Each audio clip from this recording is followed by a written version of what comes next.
And very good afternoon to all of you. आप जैसा कि जानते हैं कि हम मुगल एम्पायर पे काम कर रहे हैं और मुगल एम्पायर पे वीडियो जो अपलोड कर रहे हैं। तो पार्ट 1 जो है हमने असल जो है मध्यकालीन जो मिडिवल इंडिया है उस पर हमने शुरू किया है बनाने के लिए वीडियोस। तो पार्ट 1 तो आप लोग देख लिए हैं और कमेंट्स वगैरह भी आए हैं, तो उन लोगों को सबसे पहले मुबारकबाद कि आपने जो है मेरी हौसला अफजाई में अपना योगदान दिया, कॉन्ट्रीब्यूशंस दी। तो चलिए शुरू करते हैं आज मध्यकालीन पार्ट 2 का जो वीडियोस है। जहाँ तक हमने पार्ट 1 कंप्लीट किया उसके बाद हम आज कंटिन्यू करेंगे। अच्छा, एक चीज़ मैं आपको बता दूं, ये यहाँ पे जो है असल 2 कोचिंग सेंटर है। एक तो MSK सेंटर के नाम से है जिसपे आपने पार्ट 1 देखा, और फिर एक जामिया कोचिंग सेंटर भी है। तो जब जामिया कोचिंग सेंटर पे आप जाएंगे तो वहाँ पे हम नेशनल मूवमेंट्स के ऊपर, हिंदुस्तान की जो राष्ट्रीय आंदोलन है, कौमी तहरीक है, हम वहाँ पे वीडियोस अपलोड किए हैं। तो हमने उस पर जो है पार्ट 2 तक हमने कवर किया है। तो आप पार्ट 3 तक हमने कवर किया है, तो आप पार्ट 3 तक जो है वहाँ पे देख सकते हैं। उसके बाद हम उसको कंटिन्यू करेंगे। तो जो मुगल एम्पायर वाली कहानी है हम उस पर यहाँ पे अपलोड कर रहे हैं। बाकी जो नेशनल मूवमेंट है, राष्ट्रीय आंदोलन है, हम जामिया कोचिंग सेंटर्स पे जो है उसको अपलोड किए हैं। तो चलिए आज हम जो है मिडिवल इंडिया बेसिकली पार्ट 2, क्योंकि पार्ट 1 हम कंप्लीट कर लिए हैं, ठीक है। तो हम कह सकते हैं एक तरह से कि ये जो है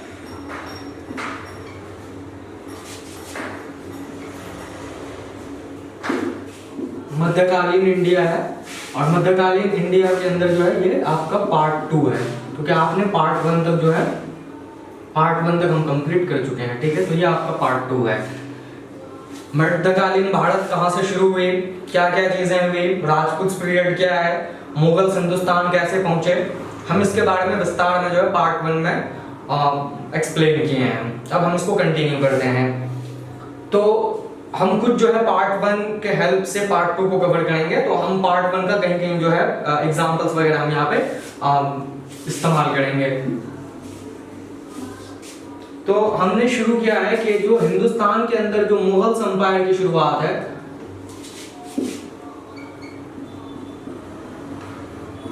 जो मुगल साम्राज्य है इंडिया के अंदर, जो मुगल एम्पायर की शुरुआत है, तो इनके जो फाउंडर हैं बेसिकली आप जानते हैं इनके बारे में, मैं पिछले लेक्चर्स में डिटेल्स में बताया है, बाबर साहब हैं।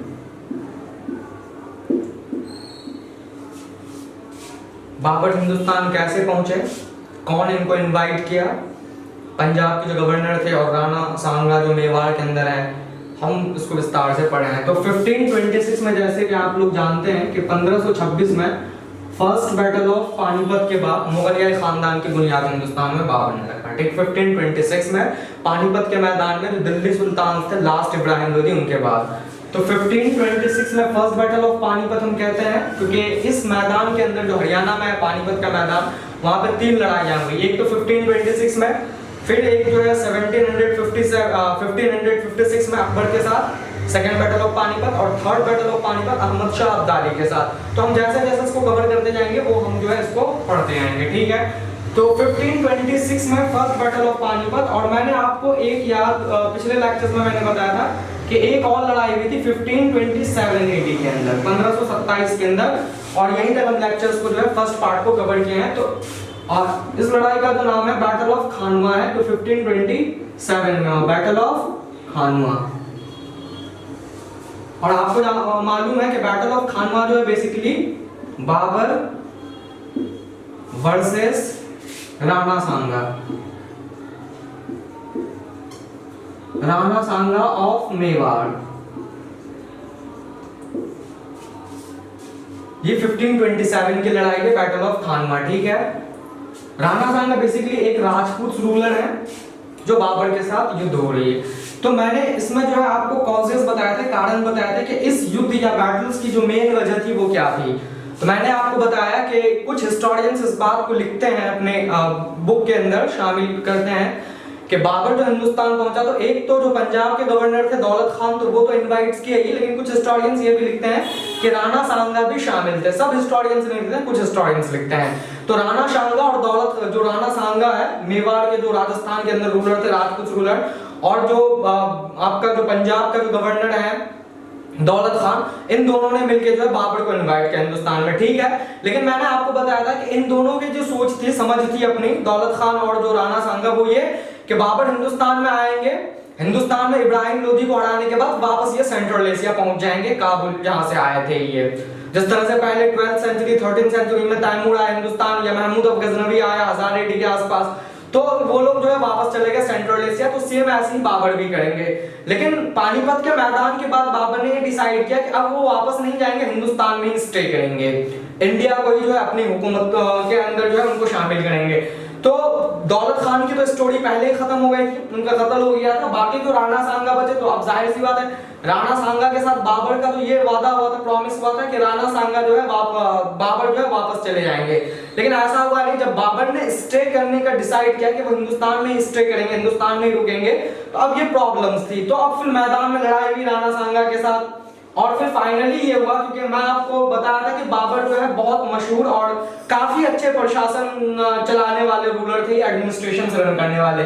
तो कॉजेस जो था बेसिकली वो ये था कि जो वादे हुए थे, जो प्रॉमिस हुए थे पहले, वो पूरे नहीं हुए, जिसकी वजह से राणा सांगा और इसके बीच में लड़ाई हुई। और इसके जो रिजल्ट आए, दो ही चीज होते हैं बैटल के अंदर, चाहे तो आपका जो है कॉजेस होगा कि किस वजह से लड़ाई हो रही है, और एक जो है रिजल्ट होता है कि परिणाम क्या है। तो आप जानते हैं कि बाबर बुरी तरह से राणा सांगा को यहाँ पे जो है शिकस्त दे दी, और फाइनली जो है वो राणा सांगा हार गए। तो Babur first battle of Panipat में भी जीते इब्राहिम लोदी को हरा के, और 1527 में जो बैटल ऑफ खानवा हुआ वहां पे भी राणा सांगा को ये जो है हरा दिए। तो हम यहाँ पे कंप्लीट जो है कर लिए थे फर्स्ट लेक्चर्स के अंदर। अब हम 1528 में पढ़ते हैं कि 1528 में क्या चीजें हुई 1528 के अंदर। तो अब हम यहाँ पे डेट लिखते हैं कि 1528 AD में जो है क्या चीजें हुई। अब जाहिर सी बात है, हिंदुस्तान के अंदर बाबर जो है स्टे करने के लिए डिसाइड किया कि वो हिंदुस्तान में रुकेंगे, तो एक के बाद एक रूलर से जो है उनकी युद्ध शुरू हो गई। तो 1528 में एक और लड़ाई हुई, जिस लड़ाई का नाम है, एग्जाम्स में, कॉम्पिटिटिव एग्जाम्स लेवल्स में पूछ लेते हैं ये कि आप बताएं कि बैटल ऑफ खानवा किसके बीच में हुई, कब हुई, या पानीपत की लड़ाई कब हुई, किसके बीच में हुई, क्या रिजल्ट आया, क्या कारण थी, कॉजेस थी। तो 1528 में एक और लड़ाई हुई जिनका नाम है बैटल ऑफ चंदेरी कहते हैं इसको, बैटल ऑफ चंदेरी, ठीक है।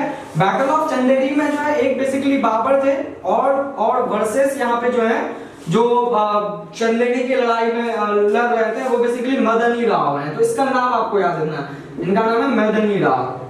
तो इन दोनों के बीच में जो है लड़ाई हुई थी, और इसमें भी जो है क्या हुआ कि बाबर जो है बुरी तरह से मदनी राव को डिफीट कर दिया। डिफीट का मतलब क्या हुआ कि हरा दिया इनको, और फाइनली जो है वो बाबर जीत गए। अच्छा, इस लड़ाई की अगर युद्ध मतलब कॉजेस पूछें, कारण पूछें कि मतलब क्या कारण की वजह से लड़ाई हो रही थी, तो जाहिर सी बात है बाबर जब हिंदुस्तान आया तो पानीपत के मैदान के बाद इनको सिर्फ जो है उत्तर प्रदेश और दिल्ली का जो है एरिया मिला। तो जाहिर सी बात है अपनी हुकूमत को बाबर क्या करना चाह रहे थे, बेसिकली एक्सटेंड करना चाह रहे थे। क्या करना चाह रहे थे? एक्सटेंड करना चाह रहे थे कि हमारे पास जितना ज्यादा एरिया हमारे कंट्रोल्स में है उतनी बेहतर है। कोई भी बादशाह ये चाहेगा कि एरिया जो है वो ज्यादा से ज्यादा कंट्रोल्स में आए। तो अब एरिया को अगर एक्सटेंड करना हो तो जाहिर सी बात है उस एरिया के अंदर जो रूलर्स रूल कर रहे हैं उसके खिलाफ फिर तो लड़ाई होनी पॉसिबिलिटी थी कि युद्ध हो उसके बीच में। तो इस लड़ाई का कारण ये था, बेसिकली कॉजेस में ये लिख सकते हैं कि because Babur wants to extend his empire. तो मदनी राव वहां पे एक तरह से ऑब्स्टेकल डाल लेते, बाधा डाल लेते, जिसको हरा के उन्होंने जो है बैटल ऑफ चंदेरी में जो है मदनी राव को बुरी तरह से हरा के इस लड़ाई को भी उन्होंने जो है जीत लिया फाइनली 1528 का। तो कॉजेस में लिखेंगे basically Babur wants to extend his empire. हम यहाँ पे लिख सकते हैं बाबर वांट्स टू एक्सटेंड मतलब फैलाना चाह रहे थे, एक्सटेंड हिज एम्पायर, अपनी साम्राज्य को वो एक्सटेंड करना चाह रहे थे, और उस प्रक्रिया में उस इस पे जो भी आ रहे थे उसको जो है वो शिकस्त दे रहे थे। 1529 में जो है एक और युद्ध भी, हम कहते हैं कि बाबर जब हिंदुस्तान आया तो बाबर को एक साल का भी समय नहीं मिला, वो बैक टू बैक 4 लड़ाई मतलब 4 कॉन्टिन्यूसली लड़ाई जो है वो युद्ध में शामिल हुए। और सबसे ताज्जुब वाली बात यह है कि चारों के चारों युद्ध जो है वो जीत गए। तो जो 1529 की लड़ाई है 1529 AD, कॉम्पिटिटिव एग्जाम्स में पूछ लेते हैं ये, इसका नाम है बैटल ऑफ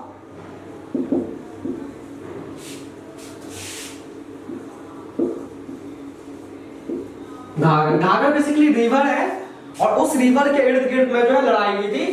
ये बेसिकली अगर हम इंडिया के मैप को यहाँ पे अगर गौर से देखें तो बाबर के हाथ में ये वाला जो चीज है, इस मतलब इतनी दूर तक वो अपनी जो है अंपायर या साम्राज्य एक्सटेंड कर लिए हैं, ठीक है। मतलब इनको जो है उत्तर प्रदेश का एरिया, दिल्ली का एरिया, राजस्थान का एरिया और मध्य प्रदेश के कुछ एरिया के ऊपर इन्होंने कब्जा कर लिया। लेकिन जो बंगाल वाला एरिया था, बंगाल के अंदर एक बहुत मशहूर मतलब रूलर्स थे। बाद में जो है यहाँ पे एक और रूलर्स आए जिन्होंने मुगल खानदान को हिंदुस्तान छोड़ने पे मजबूर कर दिया, जिसे जिलावतनी कहते हैं। तो बंगाल के अंदर एक बहुत मशहूर रूलर थे जिसका नाम है नुसरत शाह। इसको लिखते हैं नुसरत शाह ऑफ बंगाल। तो ये बहुत मशहूर बादशाह थे। तो ये नहीं चाह रहे थे कि बाबर की हुकूमत हिंदुस्तान में हो। और अब जाहिर सी बात है, तो बैटल ऑफ घाघर के अंदर एक नुसरत शाह और वर्सेस हम कह सकते हैं कि बाबर के बीच में लड़ाई हुई। इसमें एक और भी थे जिनका नाम है बेसिकली जो है यहाँ पे महमूद लोधी। तो महमूद लोधी और जो है नुसरत शाह ऑफ बंगाल के बीच में लड़ाई हुई और फाइनली नुसरत शाह को भी उन्होंने डिफीट कर दिया, मतलब शिकस्त दे दी, हरा दिया उन्हें। और फाइनली जो बंगाल का एरिया है, बंगाल के एरिया के ऊपर भी जो है बाबर ने कब्जा कर लिया। तो 1529 में भी जो है ये बाबर साहब जो है बंगाल के ऊपर फतह किया। अब बाबर के पास कौन कौन सी एरिया के ऊपर इनकी हुकूमत कायम हो गई तो हम देखते हैं। तो आपने 1526 से शुरू किया कि 1526 पानीपत में इब्राहिम लोदी को हराया इन्होंने। फिर 1527 एडी के अंदर अगर हम बात करें तो बैटल ऑफ थानवा, जिसमें जो है उन्होंने राणा सांगा ऑफ मेवाड़ उनको उन्होंने डिफीट किया बाबर ने। फिर हम अगर बात करें 1528 का, तो 1528 एडी में जो है बैटल ऑफ चंदेरी, जिसमें जो है मदनी राव को उन्होंने हराया। और एक फाइनली जो है 1529 एडी, तो 1529 एडी को उन्होंने जो है बंगाल के अंदर नुसरत शाह को हरा दिया। ये चारों बैटल्स के बाद बैक टू बैक है 1526 से कॉन्टिन्यूअसली लड़ाई शुरू हुई और बैक टू बैक लड़ाई के बाद उन्होंने जो है हिंदुस्तान के अच्छे खासे एरिया के ऊपर उन्होंने जो है कब्जा कर लिया। तो कहने का मतलब है कि बाबर के पास अब कौन कौन से एरिया थे। तो राजस्थान का एरिया जो है वो आज का जो राजस्थान है, तो पूरे राजस्थान के ऊपर तो कब्जा नहीं कर पाए थे, लेकिन राणा सांगा को हरा के आधे से ज्यादा राजस्थान के ऊपर जो है इनका कब्जा हो गया था। तो राजस्थान बाबर के हाथ में हुआ। आज का जो बिहार का एरिया है, या हम कह सकते हैं कि प्लस बंगाल, क्योंकि उस वक्त बिहार और बंगाल तो एक था, तो बिहार बंगाल के ऊपर बाबर की कब्जा हो गया। फिर उत्तर प्रदेश के एरिया के ऊपर भी इन्होंने कब्जा कर लिया और दिल्ली के एरिया में भी इनका कंट्रोल हो गया और कुछ एरिया जो है मध्य प्रदेश का आज का जो है। तो कहने का मतलब है कि आधे हिंदुस्तान से ज्यादा बाबर ने जो है अपनी हुकूमत में जो है वो शामिल कर लिया। अब ऐसे कोई रूलर्स थे नहीं जो बाबर के साथ जो है या सामने जो है वो आ सके और उनका मुकाबला कर सके। और अनफॉर्चुनेटली क्या हुआ, बदकिस्मती से ये चीज हुई कि 1530 में जो है बाबर का इंतकाल हो गया। तो 1530 एडी में जो है बाबर इंतकाल कर गया। तो हिंदुस्तान में पानीपत के मैदान के अगर हम जोड़े तो वो 4-5 साल के अंदर इंतकाल कर गए। तो एक तो समय कम मिला बाबर को, जितनी समय मिला तो वो एक के बाद एक रूलर के साथ उन्होंने युद्ध करना शुरू किया और 1539 में 30 में जो है उनका इंतकाल हो गया, डेथ कर गए वो। और भी कुछ समस्याएं थी और भी कुछ क्षेत्रीय मतलब रीजनल स्टेट थी जहां पे बहुत ज्यादा रूलर पावरफुल थे, लेकिन बाबर को इतना समय मिला नहीं उनसे मुकाबला करने के लिए। तो हम कह सकते हैं कि इतने एरियाज में जो है वो कंट्रोल कर लिया। एग्जाम्स में कभी कभी पूछते हैं कि आज का हिंदुस्तान का कौन कौन से स्टेट्स में बाबर ने कब्जा किया था और उस स्टेट्स के अंदर कौन कौन रूलर शामिल थे। कॉम्पिटिटिव लेवल्स ऑफ एग्जाम्स के अंदर जो है सवाल पूछते हैं। तो इस स्टेट्स का नाम अगर याद रखेंगे तो आप जो है अब बहुत अच्छे से जो है वो परफॉर्मेंस कर सकते हैं कॉम्पिटिटिव लेवल। और अगर इंडिया का नक्शा देखें तो इंडिया के मैप के अंदर अगर देखें तो आधे से ज्यादा हिंदुस्तान जो है उन्होंने फतेह कर लिया बाबर ने। बाकी जो बचे तो फिर बाकी जो रूलर्स आए वो कंटिन्यू किए और उन्होंने जो है उस तरह से किया। तो इस तरह से आपको जो है स्टेट्स के नाम याद रखने, साथ में ये चीजें याद रखनी है।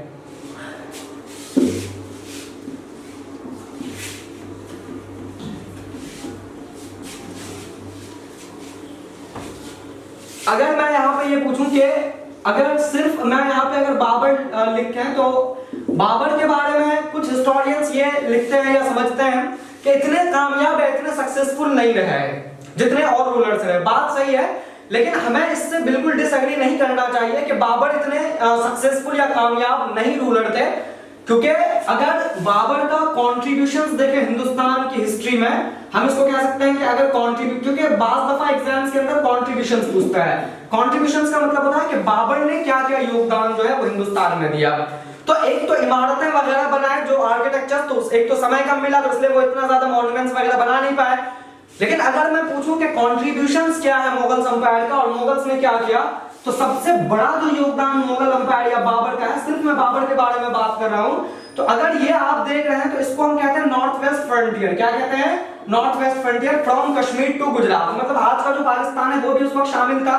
तो उन्होंने क्या किया कि सेंट्रल एशिया में जो पावर्स उभर रहे थे या उस वक्त जो ताकतवर पावर्स थे, उनसे हिंदुस्तान को उन्होंने काफी प्रोटेक्ट किया, मतलब उसकी जो है सुरक्षा किया। और दूसरी जो बहुत बड़ी योगदान है बाबर का, वो तो हम कह सकते हैं कि इंडिया का जो आज का जो इंडियन सब कॉन्टिनेंट से या इंडिया का जो है, उन्होंने काफी ज्यादा इसकी प्रोटेक्ट किया। क्योंकि जाहिर सी बात है जो दिल्ली सल्तनत रूलर थी उस वक्त, जो लोधी डायनेस्टीज के टाइम में, तो अगर हिंदुस्तान के अंदर लोधी डायनेस्टी एग्जिस्ट करती और कुछ साल अगर लोधी डायनेस्टी कंटिन्यू होता है इंडिया के अंदर 1526 में, अगर पानीपत का मैदान नहीं होता, तो हो सकता है कि हिंदुस्तान की दौलत जो है और भी कोई आते सेंट्रल एशिया से वो लूट के लेके आते। बाबर इंडिया आए, लेकिन बाबर के भी हम कह सकते हैं कि बाबर भी ऐसा कर सकते थे, लेकिन बाबर ने ऐसा किया नहीं। क्यों? क्योंकि बाबर ने तो ये मतलब डिसाइड किया ना कि बाबर हिंदुस्तान में स्टे करेंगे। तो अगर मैं ये कह सकता हूं कि कॉन्ट्रीब्यूशंस क्या क्या है, अगर सिर्फ बाबर के बारे में हम बात करें, तो बाबर ने इंडियन सब कॉन्टिनेंट को बाहर के जो ताकतें थी या बाहर की जो पावर्स थी उससे काफी ज्यादा उन्होंने प्रोटेक्ट किया और हिफाजत में रखा इंडिया को।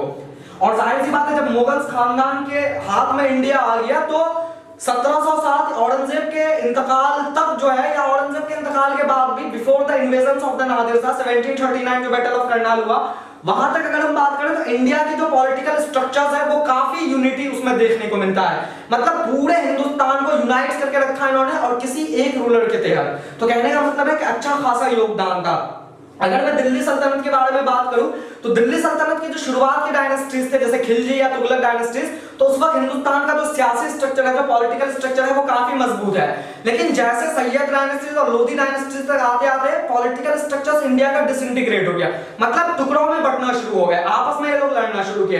तो अब कोई ऐसी ताकत की जरूरत थी, पॉलिटिकल पावर की जरूरत थी कि हिंदुस्तान को बाहर की पावर से वो इंडिया को महफूज रख सके। तो ये बाबर ने जो है इस तरह के योगदान, तो कहने का मतलब है कि इंडिया को उन्होंने प्रोटेक्ट किया बाहर के पावर से, जो कि अपने आप में एक बहुत अच्छी चीजें हैं। और दूसरी बात यह है कि मुगल खानदान इंडिया के अंदर अगर हम बात करें तो 1857 तक जो है कंटिन्यू किया। तो मुझे ऐसा लगता है कि अगर बाबर नहीं होता तो कोई मुगल खानदान की बुनियाद हिंदुस्तान में नहीं रख पाते या नहीं हरा पाते, क्योंकि बाबर की अपनी प्रशासन जो क्वालिटी था, जो एडमिनिस्ट्रेटिव क्वालिटी था, और उनके जो अपने टेक्निक और या टैक्टिक्स जो प्रॉब्लम, मतलब उनके जो टेक्नोलॉजी था जिसका प्रयोग करके पानीपत के मैदान में इतने बड़े सुल्तान दिल्ली के जो थे इब्राहिम लोधी, उनको उन्होंने शिकस्त दिया। तो कहने का मतलब है कि इनका बड़ा योगदान होता है। कोई हिस्टोरियंस अगर लिखते हैं इस बात को कि बिल्कुल ही बाबर का कोई योगदान नहीं है, तो उनका कहना बिल्कुल गलत होगा। अगर हम इनकी पॉइंट्स को एनालाइज करें और अगर हिस्ट्री में सही समझे, तो बाबर की अपनी एक हिस्ट्री, अपनी एक तारीख है जो उन्होंने अपनी हिस्ट्री में जो उन्होंने कायम किया।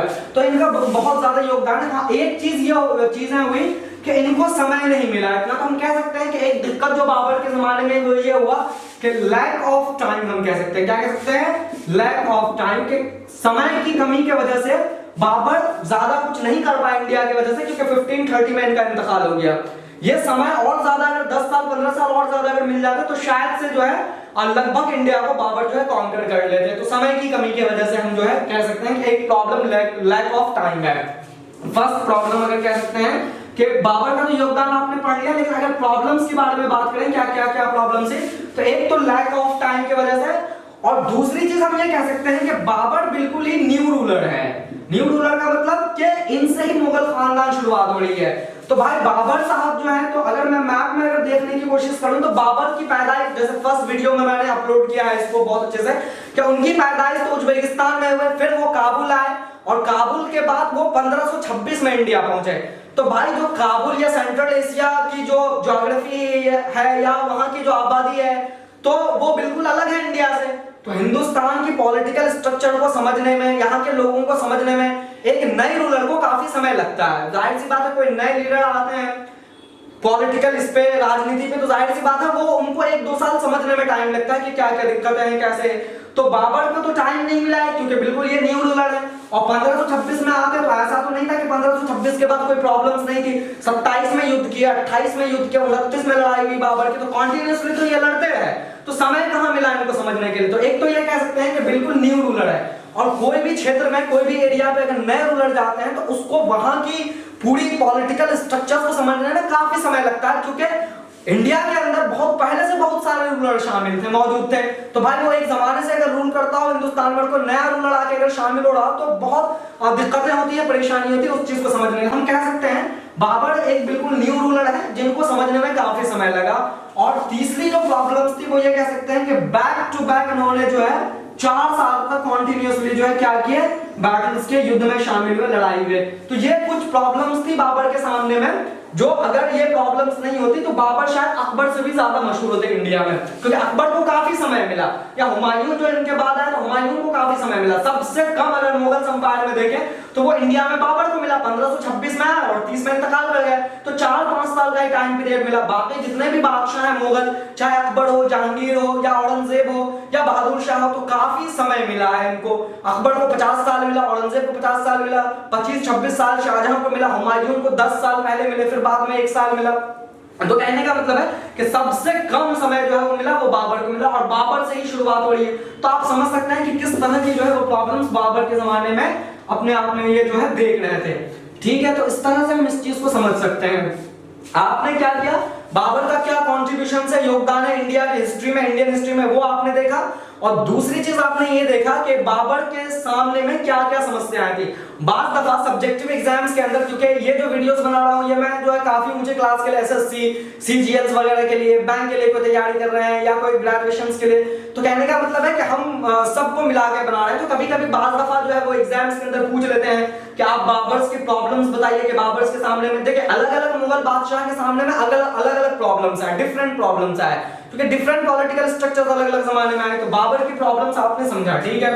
अब दूसरी चीज जो यहाँ पे मैं आपको एक बहुत अच्छी चीज यहाँ पे बताने वाला हूँ वो ये कि पहला बादशाह है मुगल बादशाह बाबर, क्योंकि आज हम इसको बाबर को कंप्लीट करेंगे, ठीक है। तो बाबर ने पहला बादशाह है जिन्होंने अपनी खुद बायोग्राफी जो है वो अपने से कलमबंद किया। हम इसको कहते हैं ऑटोबायोग्राफी। क्या कहते हैं? ऑटोबायोग्राफी कहते हैं। इसमें दो चीजें होते हैं, आप लोग पढ़े होंगे। एक तो होती है बायोग्राफी, एक क्या होती है? बायोग्राफी होती है। तो बायोग्राफी का मतलब होता है कि आपकी हिस्ट्री है लेकिन कोई दूसरा बंदा कलमबंद कर रहा है, मतलब कोई दूसरे के जरिए अगर लिखी हुई चीज है, दैट इज अ बायोग्राफी, ठीक है। लेकिन वही चीज अगर खुद कलमबंद किया जा रहा है तो उसको ऑटोबायोग्राफी कहते हैं, क्योंकि ऑटो का मतलब होता है सेल्फ। तो जो सेल्फ रिटन होता है, खुद जो कलमबंद करते हैं चीजों को, खुद जो लिखते हैं, वो ऑटोबायोग्राफी होता है। तो बाबर ने सेंट्रल एशिया में जो कुछ देखे, या बाबर जो इंडिया में पहुंचे, क्योंकि देखिए बाबर की हिस्ट्री हम आपके सामने में इतने विस्तार से कैसे बता रहे हैं, क्योंकि आपने अगर फर्स्ट लेक्चर में देखा तो पानीपत के मैदान में जो लड़ाई हुई थी, फर्स्ट बैटल ऑफ पानीपत, उसको भी हम काफी डिटेल्स में बताया। तो चीजें 1526 में हुई और आज हम 500-600 साल के बाद इतने विस्तार या इतने डिटेल से हम आपको समझा रहे हैं। तो एक चीज खासियत ये थी मुगल खानदान के अंदर कि वो हिस्ट्री को जो है अपने जमाने की हिस्ट्री को उन्होंने लिखा। अकबर ने अबुल फजल को यह सलाह दिया कि अकबर के जमाने की हिस्ट्री लिखे, कुछ बादशाह ने खुद अपने लिखे, कुछ बादशाह के दरबार में जो कोर्ट हिस्टोरियन होते थे वो लिखते थे। तो एक मुगल खानदान में ये अच्छी चीज, इसलिए मुगल संपायर को इतने डिटेल्स में पढ़ा जाता है, क्योंकि मुगल संपायर के जमाने की जो डॉक्यूमेंट्स हैं या मुगल संपायर को जो समझने के लिए सोर्सेस हैं वो बहुत ज्यादा क्वांटिटी में अवेलेबल है। चाहे तो उनके जरिए जो इमारतें बनाई गई हो, या उनके जमाने में जो बाहर से ट्रैवलर्स आए उनके जरिए जो चीजें लिखी गई, या मुगल बादशाह खुद लिखे, या मुगल बादशाह के दरबार में जो कोर्ट हिस्टोरियन होते थे वो जो चीजों को लिखते थे। तो कहने का मतलब है कि मुगल खानदान को समझना, मतलब समझने के लिए हमें एक जरा सा भी परेशानी नहीं होती, क्योंकि इनके इंफॉर्मेशन हमारे पास बहुत ज्यादा है। और इसकी वजह है, तो मुगल संपायर के अंदर एक दो खूबी थी, ये थी कि एक तो क्रोनोलॉजी पे इन्होंने बहुत ज्यादा ध्यान किया। हम कह सकते हैं कि मुगल संपायर इस चीज की शुरुआत हिंदुस्तान में जो है मतलब प्रॉपर तरीके से किया। क्रोनोलॉजी का मतलब क्या होता है कि जो इवेंट डेट वाइज में या तारीख वाइज में हर इवेंट्स को बहुत अच्छे से उन्होंने रिकॉर्ड्स किया। जैसे मैंने आपको बताया कि 1526 में जो फर्स्ट बैटल ऑफ पानीपत हुआ, उसको बड़े डिटेल्स और डिस्क्रिप्शंस के साथ उन्होंने लिखा। 1527 में अगर बैटल ऑफ खानवा हुआ तो उसको भी बड़े डिटेल्स में लिखा। तो कहने क्रोनोलॉजी मतलब क्या होता है कि किस डेट, और मैं आपको ताज्जुब बता दूं कि पानीपत की जो लड़ाई हुई थी तो मैंने सिर्फ लिखा कि 1526 में, जबकि इसमें लिखा है कि 21 अप्रैल 1526 में, मतलब 21 अप्रैल 1526 दिन सोमवार मतलब मंडे के दिन। तो कहने का मतलब इतने डिटेल्स में चीजें लिखा है कि 21 अप्रैल में लड़ाई हुई, 21 अप्रैल को मंडे, और 1526 में। तो मुगल खानदान के अंदर एक चीज देखने मिला मुगल एम्पायर के अंदर कि हिस्ट्री लिखने के जो प्रॉपर तरीका था वो हिंदुस्तान में शुरू हो गया।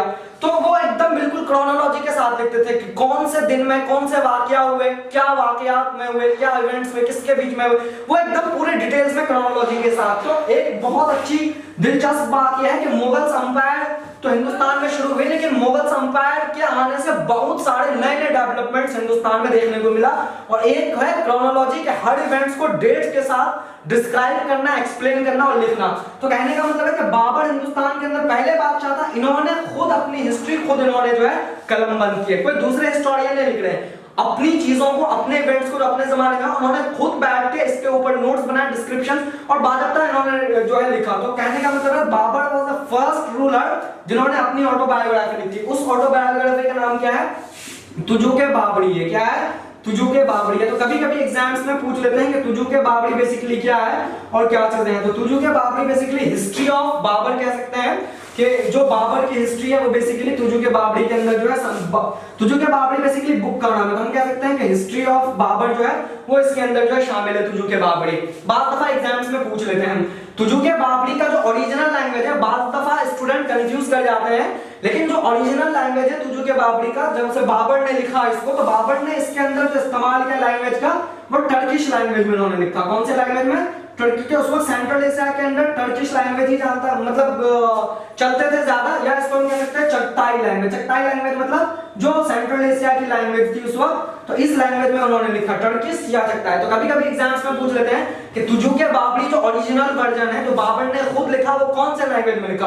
तो हम कह सकते हैं कि टर्किश लैंग्वेज या चगताई लैंग्वेज में उन्होंने जो है चीजें लिखी। ठीक है। बाद में अकबर के जमाने में 1586 में जो है तुजुक बाबरी को जो है ट्रांसलेट किया गया, और वो ट्रांसलेट जो है पर्शियंस में किया गया।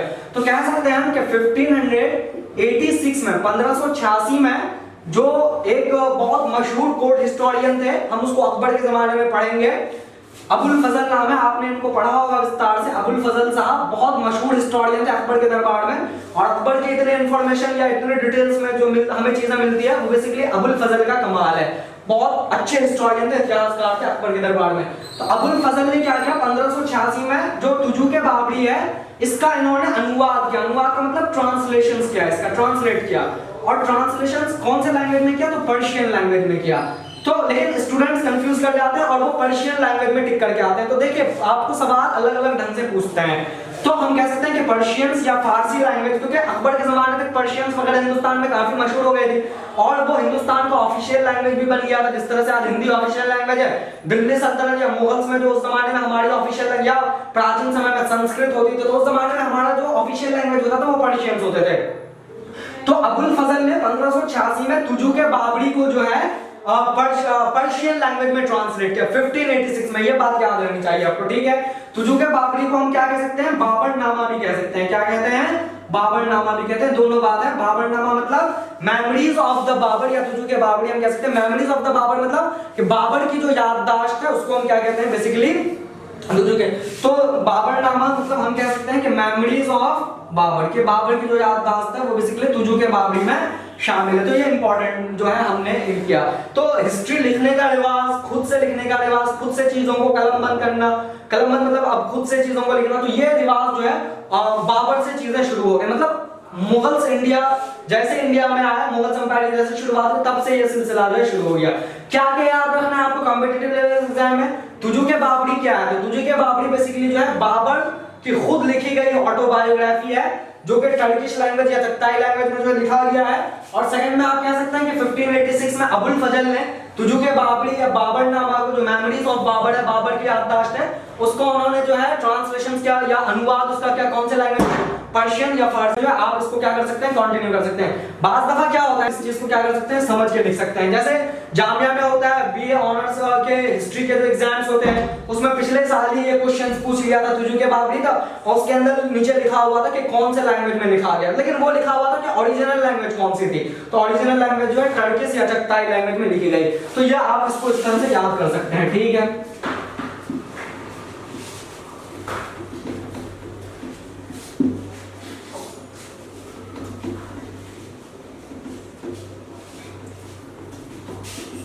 हम बाबर को ये भी कंटिन्यू कर रहे हैं, इंशाल्लाह इसको हम जो है आज कंप्लीट करेंगे। तो आपने ये चीजें जो है सीखा, ठीक है। तो बाबर के क्या क्या डेवलपमेंट्स हुई, बाबर के जमाने में एक क्रोनोलॉजी डेवलपमेंट्स हुई है ना, कि चीजों को जो है वो इवेंट वाइज जो है लिखा जाए, डेट वाइज लिखा जाए, और वो पहली जो है ऑटोबायोग्राफी जो है तुजुके बाबरी वो चीजें हुई। लेकिन सबसे इंपॉर्टेंट बात ये है कि जो ये बुक है तुजुके बाबरी, ये बेसिकली जो है किस चीज के बारे में है, ये इंपॉर्टेंट है। तो एक तो वो जितने भी इवेंट्स हुए पानीपत और ये सारी वो सारी चीजें हैं। बाकी तुजुके बाबरी इसलिए भी इंपॉर्टेंट बुक समझा जाता है कि मुगल बादशाह ने हिंदुस्तान की तारीफ बहुत ज्यादा इसमें लिखा है। तो और लेकिन सबसे अच्छी चीज जो लिखा है वो हिंदुस्तान की ज्योग्राफी को काफी उन्होंने डिस्क्राइब किया है। ज्योग्राफी मतलब जो इंडिया की भूगोल है उसको उन्होंने काफी विस्तार से तुजुके बाबरी में जो है लिखा है। तो अगर मुझे उस जमाने के क्लाइमेट, तो ज्योग्राफी मतलब क्या, ज्योग्राफी मतलब जैसे हिंदुस्तान के क्लाइमेट्स क्या था, है ना, हिंदुस्तान की जो है आबादी उस वक्त क्या थी, ये सब उसके अंदर जो है डिस्क्राइब उन्होंने किया। तो आप ये समझ सकते हैं। तो अगर आपको मुगल्स की शुरुआत की अगर चीजों को देखना होगा, उस जमाने में मौसम कैसा था, वेदर कैसा, क्लाइमेट कैसा, आबादी कैसी थी, तो आप जो है बिल्कुल तुजुके बाबरी एक इंपॉर्टेंट सोर्सेस है जिससे आप चीजें समझ सकते हैं। तो क्लाइमेट के बारे में, पॉपुलेशंस के बारे में, हिंदुस्तान की जो अपनी कल्चर थी, तहजीब थी, उसके बारे में, हिंदुस्तान के जो अवाम थे उसके बारे में उन्होंने काफी जो विस्तार से उन्होंने डिटेल्स किया।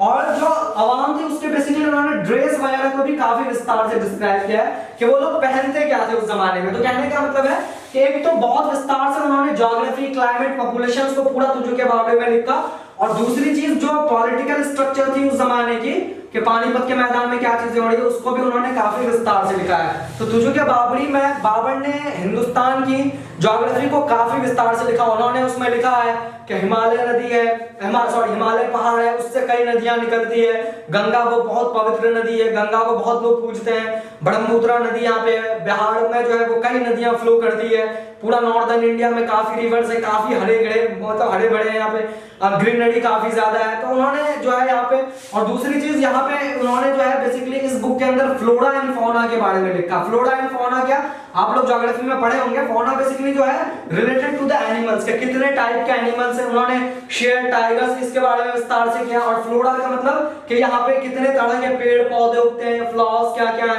वो सब फ्लोरा एंड फौना। तो मतलब काफी विस्तार से उन्होंने जो है तुजुके बाबरी के अंदर, तो कहने का मतलब है कि तुजुके बाबरी जो लिखना एक मोटिव था या मकसद था, वो सिर्फ पॉलिटिकल या सियासी मकसद नहीं है, वो बेसिकली हम कह सकते हैं कि उन्होंने हिंदुस्तान को काफी ज्यादा जो है दिखाया। और उन्होंने यहाँ पे इस तरह से लिखा कि हिंदुस्तान में उस वक्त इतनी ज्यादा दौलत शामिल है, इतनी दौलत यहाँ पे जो है भरपूर जो है सोना चांदी वगैरह ये सब जो है मौजूद है इंडिया के अंदर। तो हिंदुस्तान की जो इकोनॉमिकल स्ट्रक्चर्स हैं, बेसिकली जो यहाँ की इकोनॉमी, अर्थव्यवस्था है, उसके ऊपर उन्होंने भी काफी विस्तार से जो है डिस्क्राइब किया। तो तुजुके बाबरी जो है वो हमारे लिए एक इंपॉर्टेंट सोर्स जो है। जब भी हम हिस्ट्री को पढ़ते हैं तो हम हिस्ट्री सिर्फ पॉलिटिकल हिस्ट्री नहीं पढ़ते हैं, हम सिर्फ पानीपत और बैटल ऑफ खानवा नहीं करते हैं, बल्कि हम हर चीज के ऊपर, अगर हमें उस वक्त की आबादी जानना हो, क्या आबादी थी, तो हम पॉपुलेशंस को देखते हैं, कल्चर कैसे थे यहाँ पे, फ्लोरा फौना क्या था।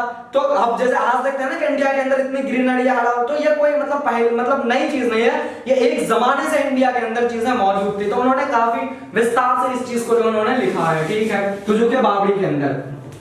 तो हमारे लिए एक इंपॉर्टेंट सोर्स जो है वो आपका बेसिकली हो सकता है।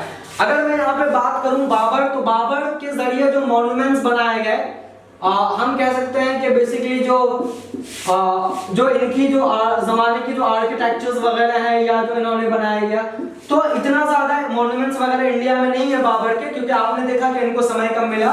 तो जब पानीपत के मैदान में ये लड़ाई जीत गया, first battle of Panipat 1526 Ibrahim Lodhi को हराने के बाद, तो ये बहुत कम लोगों को मालूम है कि बाबर ने सबसे पहली मस्जिद, हम ये कह सकते हैं कि मुगल्स ने इंडिया में बहुत सारी मस्जिद या मॉस्क के तामीर करवाए, जैसे शाहजहानाबाद में जो पुरानी दिल्ली ओल्ड दिल्ली है, सबसे बड़ी मस्जिद जो है, लार्जेस्ट मॉस्क जो है इंडिया का, शाहजहां ने बनवाया जामा मस्जिद, या जो है वो सुनहरी मस्जिद, या आगरा के अंदर जो मस्जिद, बहुत सारे मॉस्क बनवाए। लेकिन ये मस्जिद बनाने का सिलसिला जो है किसने शुरू किया, तो बाबर ने ही ये शुरू किया था। तो पानीपत में जीतने के बाद, पानीपत जो है बेसिकली उससे आप अगर 10-15 किलोमीटर आगे जाएंगे तो एक गांव है, उस गांव के अंदर उन्होंने पहली मस्जिद बनवाया था बाबर ने, उसका नाम है काबुली मॉस्क। तो ये एग्जाम्स में कभी-कभी कॉम्पिटिटिव एग्जाम्स में पूछ लेते हैं काबुली मॉस्क बेसिकली। और ये जो मस्जिद बनवाई थी अपनी वाइफ के नाम से उन्होंने बनवाया बाबर ने, काबुली मॉस्क। तो काबुली मॉस्क है कहाँ? बेसिकली पानीपत के पास है। कहाँ पे है? पानीपत के पास है, जहाँ पे लड़ाई हुई थी। और पानीपत कहाँ है? बेसिकली हरियाणा। तो एग्जाम्स में पूछ रहे थे जैसे जामे मस्जिद किसने बनाया, तो आसान है, लेकिन कॉम्पिटिटिव लेवल एग्जाम में काबुली मॉस्क के बारे में पूछते हैं कि काबुली मॉस्क ने कब मतलब किसने बनाया। ये मस्जिद की जो तामीर हुई थी, ये मस्जिद 1526 और 27 में भी जो है ये बनाई गई थी। पानीपत के जस्ट बाद ही जो है इसकी कंस्ट्रक्शन शुरू हो गए थे। तो फर्स्ट मॉस्क जो है यहाँ पे बाबर के है। तो अगर मॉन्यूमेंट्स या आर्किटेक्चर्स के बारे में बात करें तो मुगल्स को इतना समय नहीं मिला, जब सॉरी मुगल्स को कह रहा हूं, बाबर को, कि वो इतना ज्यादा जो चीजों को डेवलप कर सके। कुछ चीजें हैं जो ये कह सकते हैं। बाकी एक बहुत मशहूर आप जानते ही हैं, बहुत डिस्प्यूट है, उत्तर प्रदेश के अंदर इन्होंने जो है बाबरी मस्जिद जो मॉस्क इन्होंने तामीर करवाया, तो ये भी जो है एक उत्तर प्रदेश के अंदर है ना, बाबरी मस्जिद अयोध्या। आज जो है आपका है 5 अगस्त, आज राम मंदिर के वहां पे निर्माण शुरू हुई है, मोदी साहब भी वहां पे पहुंचे हैं। तो कहने का मतलब है कि उत्तर प्रदेश के अंदर जो है बेसिकली मीर बगी जो है वहां के गवर्नर थे, और बाबर ने उनको सलाह दिया, एडवाइस दिया कि वहां पे एक मस्जिद तामीर करवाए। तो उन्होंने जो है वहां पे एक बाबरी मस्जिद जो है वो वहां पे जो है तामीर करवाई गई। इसमें बहुत चीजें 1992 के अंदर जब उत्तर प्रदेश के जो सीएम थे, मुख्यमंत्री योगी मतलब ये कल्याण सिंह, वहां पे जो है डेमोलिश की गई, इसको गिराया गया। फिर बहुत डिस्प्यूट्स है, मैं उस डिस्प्यूट्स पे नहीं जा रहा हूं, बेसिकली हिस्ट्री हम फैक्चुअल चीजों पे बात कर रहे हैं। हम ये कह रहे हैं कि बाबर ने मीर बाकी जो उस वक्त के गवर्नर थे वहां के, वो उत्तर प्रदेश का एरिया को कंट्रोल कर रहे थे, उनको उन्होंने एडवाइस दी, सलाह दी कि वहां पे जो एक मस्जिद की तामीर करवा, और वहां पे जो है बाबरी मस्जिद मॉस्क जो है वहां पे बना। तो कुछ चंद मॉन्यूमेंट्स बिल्डिंग्स हैं जो बाबर ने यहाँ पे तामीर करवाए, हालांकि इनको इतना समय मिला नहीं ये सब चीज करने के लिए, तो इसके कुछ जो है लिमिटेड ही जो है हमारे पास जो है वो चीजें मौजूद है, ठीक है। फिर एक चीज हम ये कह सकते हैं कि 1500 जो है 30 के आसपास जो है इन्होंने जो है, अच्छा दूसरी चीज ये कह सकते हैं कि बाबर एक बहुत अच्छे थे, बेसिकली ये पूरे मुगल खानदान का था, गार्डन सिस्टम्स जो है वो बाग लगाने का या बागीचा लगाने का वो जो है एक बहुत अच्छा था, और एक वाटर चैनल सिस्टम भी था इसके अंदर, जो इस दोनों की जो है शुरुआत अगर हम करें इंडिया में तो मुगल एम्पायर या मुगल खानदान ने इसकी जरूर जो है शुरुआत की है। वाटर चैनल का मतलब जैसे यहाँ पे आपका जो है किला फोर्ट होते थे, और फोर्ट में जो है चारों तरफ से जो है वाटर बनाया मतलब फ्लो करता था या पहुंचते थे यहाँ पे पानी, चारों तरफ से ड्रेन्स होते थे, है ना, इसको जो है स्क्वायर टाइप से ये बनाते थे इस तरह से, है ना, और फिर जो है वो पानी जो है फाइनली इस फोर्ट पे जो है वो पहुंचते थे। तो ये वाटर चैनल सिस्टम्स बाबर ने, उसका गार्डन बागीचा वगैरह, कश्मीर में बहुत सारे जो है बाग वगैरह भी बाबर ने जो है लगवाया इसमें। तो गार्डन सिस्टम्स, क्रोनोलॉजी, ये सब मुगल एम्पायर के डेवलपमेंट से, न्यू आर्किटेक्चर जो है वो जो है आया, तो बेसिकली बाबर के जमाने से जो है वो देखने को मिला, ठीक है। 1530 में जो है इनका इंतकाल हो गया, 1530 में, है ना। और ये जो है बेसिकली अगर हम बात करें तो जाहिर सी बात है ये जो है कैसे इनकी इंतकाल हुई या कैसे, तो जाहिर सी बात है बाबर तो एक तो हम कह सकते हैं कि गुड एडमिनिस्ट्रेटिव थे, ये बेसिकली प्रशासन को चलाने में इनके पास काफी अच्छी क्वालिटी थी। और दूसरी बात जो है ये इंतकाल हुआ तो ऐसा नहीं है कि कोई बैटल्स में लड़ाई हुई, ये बेसिकली जो है ये जो लड़ाई हुई है ये ऐसा कहा जाता है कि कुछ हिस्टोरियंस लिखते हैं कि कोई गेम इंडिया के अंदर उस वक्त ही पोलो वगैरह, उसको खेलते वक्त जो है किस तरह से ये जो है जो हॉर्सेस होता था उससे उन्होंने स्लिप करके जो इनका इंतकाल हो गया। तो क्या हुआ कि 1530 में जब ये इंतकाल किए तो उस वक्त तो जो आगरा था उत्तर प्रदेश, वहां पे उन्होंने उसको दफन किया गया। बाद में इनकी डेड बॉडी को जो है ट्रांसफर कर दिया गया और फाइनली जो है इनको ट्रांसफर कर दिया गया है काबुल। तो इनका अगर हम टॉम्ब अगर देखें, इनका जो मकबरा है तो बेसिकली काबुल, अफगानिस्तान का जो कैपिटल है काबुल, वहां क्योंकि इनके जो होमलैंड थे वो काबुल। बाकी जितने भी मुगल बादशाह हैं इनके बाद हुमायूं, अकबर वगैरह वो सब इंडिया में रहे। बाबर की भी शुरुआती जो इनको दफन किया गया जब इंतकाल हुआ 1530 में, तो वो आगरा में ही इन्हें दफन किया गया। बाद में कुछ प्रॉब्लम्स थी कि ये ऐसा बोल के कहते हैं कि इनका जो होमलैंड है काबुल, वहां पे इनका जो है इनको मतलब ये हो, तो बाद में जो है इनको अकबर वगैरह के जमाने में इनको जो है इनकी डेड बॉडी, अकबर ने हुमायूं के जमाने में इनकी डेड बॉडी को जो है वो काबुल ट्रांसफर किया। तो कोई आपसे पूछेगा कि जो बाबर बादशाह है उनका मकबरा कहाँ पर, उनका टॉम्ब कहाँ है, तो बेसिकली काबुल में इनका टॉम्ब है, जो कि हिंदुस्तान से बाहर एक ही सिंगल मुगल बादशाह है, जो कि आपका आज जो है कौन सा एरिया हो गया बेसिकली जो आज का अफगानिस्तान है, उसकी जो कैपिटल है काबुल, वहां पे बाबर का जो है मकबरा है, ठीक है। 1530 में इंतकाल किए। अब देखिए एक चीज ये हुआ, तो मैं फर्स्ट वीडियो या फर्स्ट लेक्चर्स के अंदर भी इस चीज को जिक्र कर दिया, बाबर इतने मशहूर थे। एक चीज मैं आपको यहाँ पे बता दूं कि इसमें बहुत सारे हिस्टोरियंस लिखते हैं कि बाबर बेसिकली दो खानदान से बिलोंग्स करते थे। हम कह सकते हैं कि दो खानदान की खून जो है बाबर के लोगों में जो है वो दौड़ रहा था, टू फैमिलीज के। तो कहने का मतलब है कि अगर हम बात करें कि पापा के साइड से, अगर ये फ्रॉम पेरेंट साइड से अगर हम बात करें कि बाप के साइड से क्या था, ये फादर के साइड से, तो हम कह सकते हैं कि फादर के साइड से ये बिलोंग्स करते थे तैमूरी खानदान से। किसके खानदान से? तैमूरी खानदान से ये बिलोंग्स करते थे। मतलब इनके जो पापा थे, इनके जो फादर थे, है ना, पेरेंट, मतलब इनके जो पिताजी थे, तो वो तैमूरी खानदान से बिलोंग करते थे। और एक जमाने में तैमूरी खानदान सेंट्रल एशिया के सबसे मशहूर बादशाह थे। जिस तरह से मुगल संपायर इंडिया में मशहूर है, वैसे ही सेंट्रल एशिया में तैमूर खानदान जो है वो काफी मशहूर थे, ठीक है। और हम कह सकते हैं कि इनकी जो मदर साइड थी, मम्मी के साइड, तो मम्मी के साइड से ये बिलोंग्स करते थे चंगेज खान। तो हम दोनों चीजें लिख सकते हैं। तो चंगेज खान जो है ये इससे जो है बिलोंग्स करते थे। कुछ हिस्टोरियंस इसको जो है इसमें लिखते हैं चंगेज खान। तो स्पेलिंग में इतना कोई फर्क नहीं है, चंगेज खान भी या चंगेज खान भी। तो मम्मी के साइड से, और चंगेज खान भी जो है मशहूर बादशाह थे, जैसे मुगल से पहले जो है तैमूर है, तैमूर के बाद जो है फिर चंगेज खान है। तो ये सब सेंट्रल एशिया, जो मध्यकाल इन एशिया है, ईरान, अफगानिस्तान, ये सब पे इनकी हुकूमत थी। और ठीक उसी तरह से जैसे इंडिया में दिल्ली सल्तनत हुकूमत कर रहे थे उस जमाने में, या बाद में मुगल्स इंडिया में गए मौर्यन एम्पायर से, ठीक वैसे ये लोग सेंट्रल एशिया के मशहूर रूलर थे। अपने जमाने में इन्होंने पूरे सेंट्रल एशिया के ऊपर उन्होंने अपने कब्जा कर रखा था। तो दोनों, तो इसलिए हिस्टोरियंस हैं डॉक्टर ईश्वरी प्रसाद, ये काफी मशहूर है। इन्होंने जो है बहुत अच्छे बुक लिखे हैं मध्यकालीन के ऊपर, डॉक्टर ईश्वरी प्रसाद, जो पर्शियंस में, जो क्योंकि जाहिर सी बात है मध्यकालीन के जो डॉक्यूमेंट्स हैं, ओरिजिनल डॉक्यूमेंट्स, प्राइमरी जो सोर्सेज है वो सब हमारे पर्शियंस में है। बाद में अंग्रेजों ने इसको ट्रांसलेट किया, अनुवाद किया इसका, लेकिन जो ओरिजिनल सोर्सेज हैं वो सब हमारे जो है पर्शियंस में मौजूद है। तो डॉक्टर ईश्वरी प्रसाद इतने मशहूर इतिहासकार थे कि इन्होंने डायरेक्ट ओरिजिनल पर्शियन डॉक्यूमेंट से जो है इन्होंने सोर्सेज को क्या किया, इन्होंने जो उसकी अनुवाद या ट्रांसलेशन किया। तो डॉक्टर ईश्वरी प्रसाद अपने नोट्स में लिखते हैं, अपने बुक के अंदर ये चीज लिखते हैं कि बाबर एक ऐसे बादशाह थे जिसमें दो खानदान की, दोनों मशहूर रूलर अपने जमाने में, चाहे वो तैमूरी खानदान हो चाहे चंगेज खानदान हो, दोनों खानदान की खून बाबर के रगों में या बाबर के वेंस में जो है शामिल थे। तो जाहिर सी बात है कोई लड़ाई या युद्ध वो हार नहीं सकते थे। तो ये इनकी जो है तारीफ में हम कह सकते हैं कि इतने मशहूर बादशाह थे, प्रशासन भी जो है अच्छे चला लेते थे, ये एडमिनिस्ट्रेटिव भी इक्वालिटी इनके पास बहुत सही था। अच्छा, दूसरी चीज यहाँ पे एक हम और इसमें विस्तार से आपको बताएं कि बेसिकली इसमें एक और चीज समझने वाली बात है बाबर से रिलेटेड।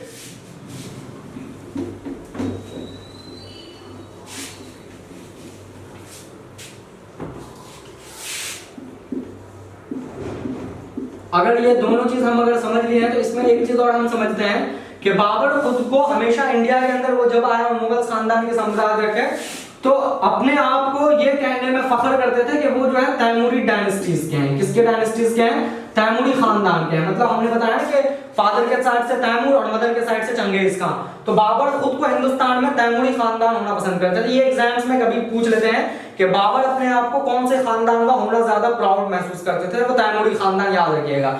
इसकी वजह ये थी क्योंकि चंगेज खान की जो इमेज थी सेंट्रल एशिया के अंदर वो काफी खराब थी, क्योंकि इन्होंने बहुत ज्यादा, क्योंकि रूलर्स होते ही थे वैसे कत्लेआम बहुत ज्यादा हुए, लूट खसोट हुई, तो उसमें जो उनकी जो इमेज थी चंगेज खान की सेंट्रल एशिया में वो काफी खराब छवि बन गई थी उनके।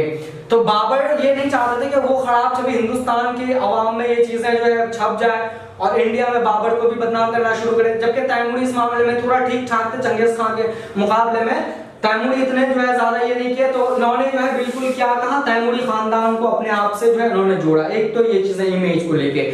दूसरी जो अहम बात है वो ये है कि जब दिल्ली सल्तनत का जमाना था इंडिया के अंदर, और मोहम्मद बिन तुगलक का जमाना था, तुगलक डायनेस्टीज के अंदर, तो तैमूर बादशाह इंडिया में बहुत बार अटैक्स भी किए थे और अटैक्स करने के बाद कुछ एरियाज के ऊपर इन्होंने कब्जा भी किया था। हालांकि इनकी पूरी हुकूमत तो हुई नहीं थी यहाँ पे, क्योंकि दिल्ली सल्तनत उस वक्त डोमिनेट थी, तो कुछ एरियाज के ऊपर तैमूरी खानदान का कंट्रोल था। तो बाबर जब आए इंडिया के अंदर तो अपने आप को उस खानदान में बिलोंग करना पसंद करते थे कि हमारे खानदान वाले पहले भी आए और उन्होंने जो है कुछ स्टेट्स के ऊपर उन्होंने अपना कब्जा कर लिया था, तो वो स्टेट्स इनको वापस चाहिए था क्योंकि वो हमारे खानदान की चीजें थी।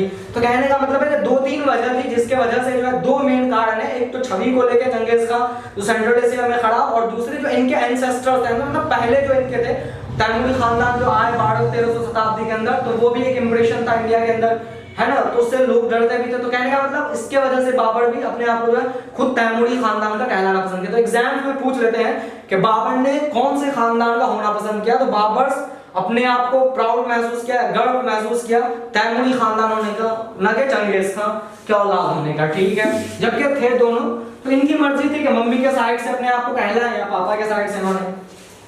तो ये चीजें जो आपने बाबर के बारे में पढ़ ली। अब देखिए क्या है यहाँ पे, अगर हम मुगल एम्पायर के बारे में बताएं आपको कि मुगल एम्पायर की जो शुरुआत हुई, तो मुगल एम्पायर में एक चीज वहां पे मौजूद थी उस जमाने में 1526 इस दौरान, के आने वाला रूलर कौन, जैसे बाबर का इंतकाल हो गया 1530 में, क्योंकि इसके बाद हम दूसरे रूलर्स के बारे में डिस्क्राइब करेंगे।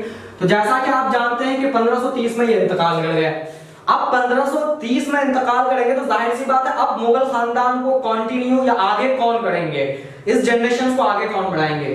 तो मुगल एम्पायर के यहाँ ये कभी डिसाइड नहीं था कि सक्सेसर बादशाह किसी के कहने पे डिसाइड हो, मतलब आने वाला कौन है तो वो बाबर डिसाइड करके नहीं जाएंगे।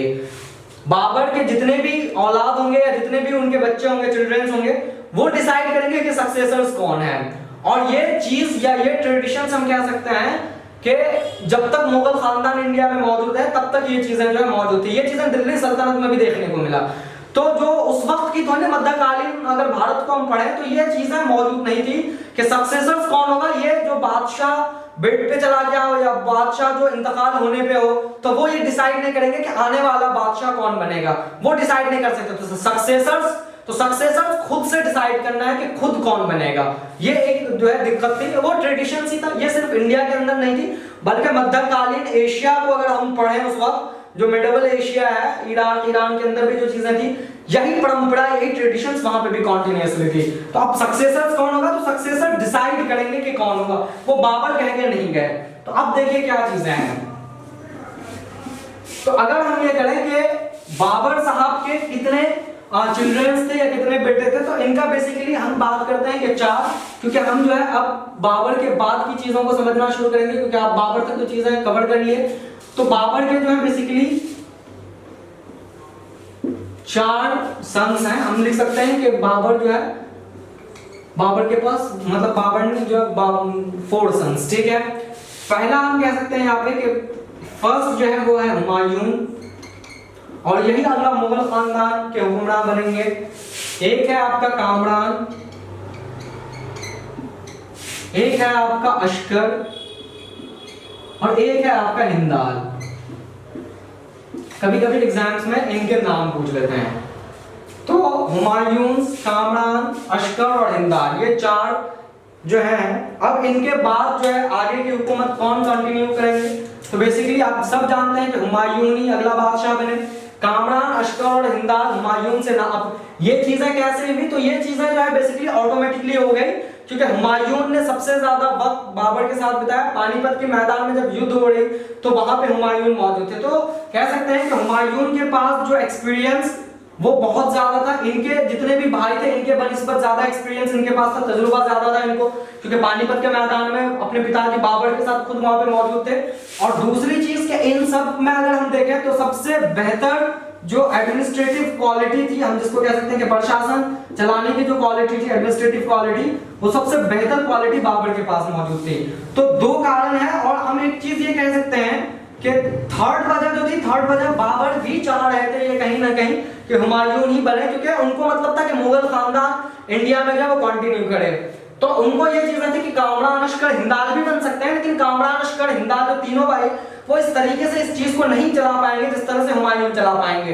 तो कहने का मतलब जो पापा की विशेषता, ऐसा उन्होंने कुछ कहा नहीं। कुछ हिस्टोरियंस लिखते हैं कि जब बाबर बेड पर पहुंचे, है ना, जब इंतकाल के दिन थे उनके, तो बाबर ने खुद ये सलाह दिया कि हुमायूं ही बनेंगे। और कुछ ऐसी बहुत सारी मिथ्स वगैरह भी है, मतलब झूठी बातें भी है, कुछ हिस्टोरियंस लिखते भी है, कुछ हिस्टोरियंस इस बात से डिसएग्री भी करते हैं, तो उसको पूरा डिबेट्स है। लेकिन कुल मिला के बात यह है कि कुछ विशेष भी जो है इनके थी साथ के वो जो है हुमायूं ही बने। तो ये 3-4 वजह थी जिनके पूरी तरह से साफ इशारा कर। और सबसे बड़ी बात ये होता है कि कौन रूलर्स बनेगा नहीं बनेगा वो हम और आप तो बाद में डिसाइड करते हैं, वो सब पहले जो जनता होती है, आवाम होती है, वो डिसाइड करते हैं। तो जितने भी उस जमाने के आवाम थे उनका सबका सपोर्ट जो है बेसिकली हुमायूं को था। तो फाइनली वो हुमायूं इन सब भाइयों में उभर कर सामने आया और मुगल खानदान के जो सेकंड बादशाह बने वो बेसिकली हुमायूं बने।